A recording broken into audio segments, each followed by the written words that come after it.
నా పేరు జయంతి హేమనాగ విశ్వనాథ్ శర్మ. నేను రాజమండ్రి నుంచి వచ్చాను. నేను ఈ పాఠశాలకు వచ్చి ఏడాదైంది. నేను కృష్ణ యజుర్వేదం చదువుతున్నాను. మా గురువు గారు వాళ్ళు ఇక్కడ బాగా చెప్తున్నాను, నేను బాగా చదువుకుంటున్నాను. ఈ కృష్ణ యజుర్వేదంలో మొత్తం 4 భాగాలు ఉంటాయి. సంహిత, బ్రాహ్మణం, ఆరణ్యకం అని 3 భాగాలు ఉంటాయి. మొట్టమొదటి సంహితా భాగాన్ని 44 ప్రశ్నలుగా వ్యవహరిస్తుంటారు. రెండవ బ్రాహ్మణ భాగంలో 28 ప్రశ్నలు, ఆ పైన ఆరణ్యకంలో 10 ప్రశ్నలు, మంత్ర ప్రశ్నలని 2, మొత్తం కలిపి 84 పన్నాలు. ఈ మొట్టమొదటి సంహితా భాగానికే పద, క్రమ, జట, ఘన అనేటువంటి 4 పాఠాలు ఉంటాయి. క్రమ పద్ధతిగా మనం ఒక రకమైన జీవనాన్ని చెయ్యాలి అనుకునేటువంటి నియమాలతో జీవించేటువంటి వాళ్ళు పూర్వకాలంలో చాలామంది ఉండేవారు. అలా ఉన్నారు కాబట్టి వాళ్ళు మంచి ఆరోగ్యవంతంగాను, మంచి బలమైనటువంటి శరీరాలు కలవాళ్ళు ఉండి మంచి ఆయుర్దాయం బాగా పట్టి ఉండేవారు. ఇవాళ మనకు ఆయుర్దాయం పట్టలేదు, ఆరోగ్యం బాగోలేదు. తెల్లవాళ్ళు ఇస్తే డాక్టర్ తప్పుడిస్తే శరీరం లేవదు. కనుక మనం ఏదైతే నిత్య విధిలో మనం పాటించవలసిన నియమాలు ఉన్నాయో ఆ పాటించవలసిన నియమాలన్నింటినీ పాటించాలి.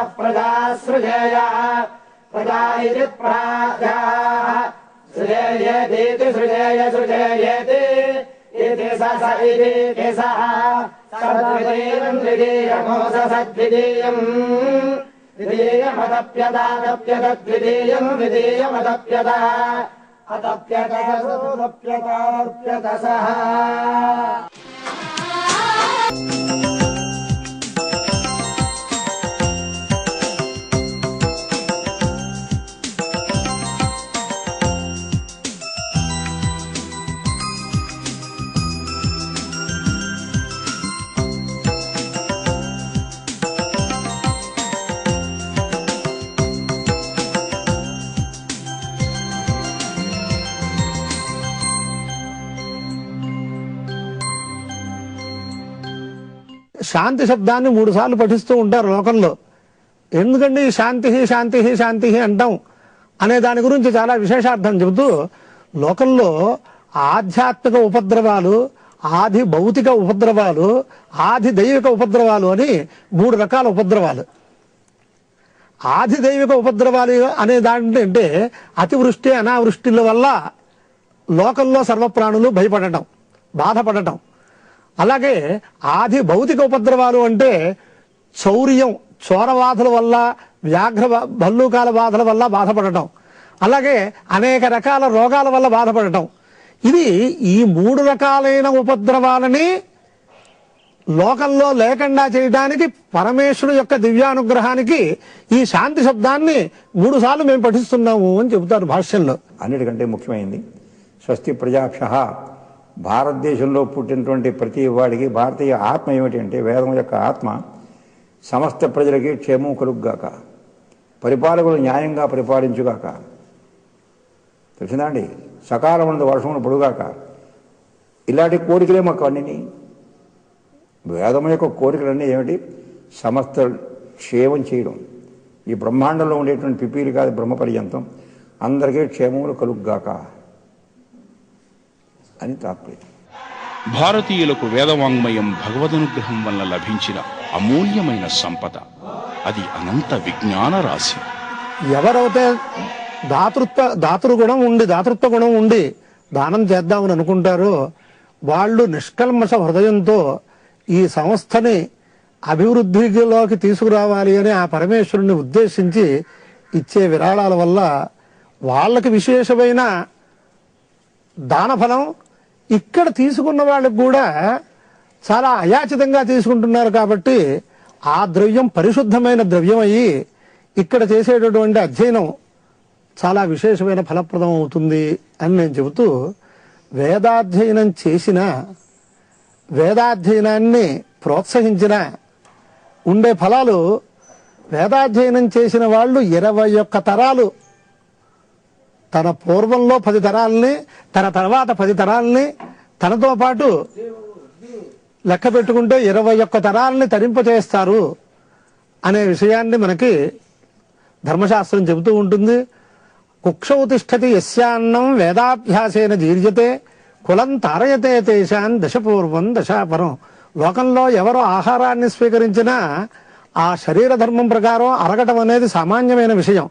కానీ వేదాధ్యయనంతో కనుక ఎవరి యొక్క అన్నం, ఎవరి ద్రవ్యమైనా ఈ వేదాధ్యయనానికి ఉపకరించి ఆ వేదాధ్యయనం చేస్తున్నవాడు ఎవరి ద్రవ్యం ద్వారా ఆహారాన్ని స్వీకరించి అధ్యయనం చేస్తాడో ఆ ద్రవ్యాన్ని సమర్పించిన వాళ్ళ యొక్క ఫలం ఏమిటి అని విచారించి కులం తారయతే తేషాన్ దశపూర్వం దశాపురం. ఇక్కడ కులశబ్దం చేతను వంశము అని అర్థం. వాళ్ళ వంశంలో 21 తరాలు తరించడానికి ఇది ముఖ్య కారణం అవుతుంది.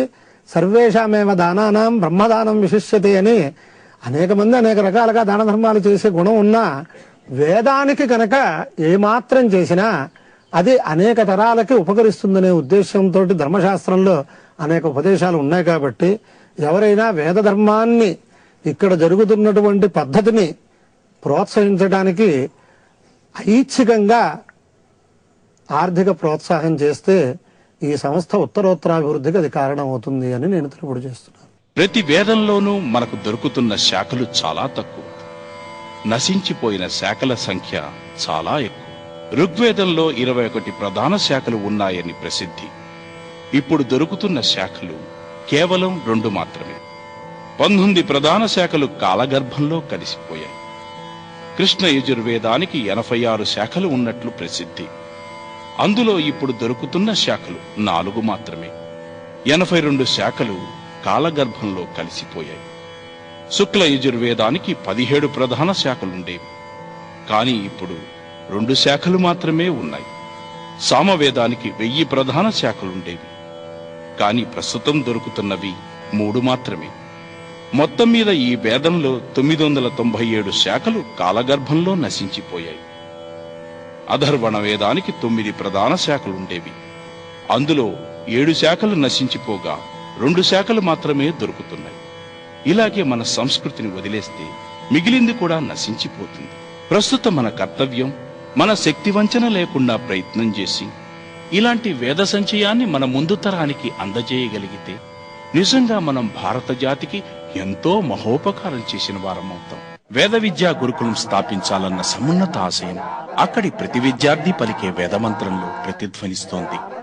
భారతీయతకు ఆత్మలాంటి వేదం, భరతమాత గుండె చప్పుడు లాంటి వేదంతో పావనమవుతున్న ఆ గురుకులం మరింతగా సేవలు విస్తరించడానికి ఆలోచించాల్సిన బాధ్యత ప్రతి పౌరుడిపైనా ఉంది.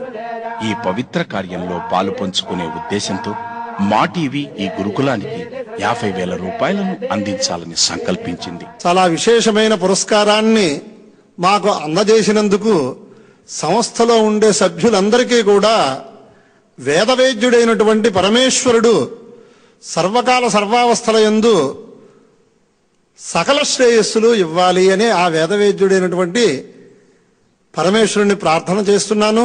మరిన్ని వివరాలకు సంప్రదించండి.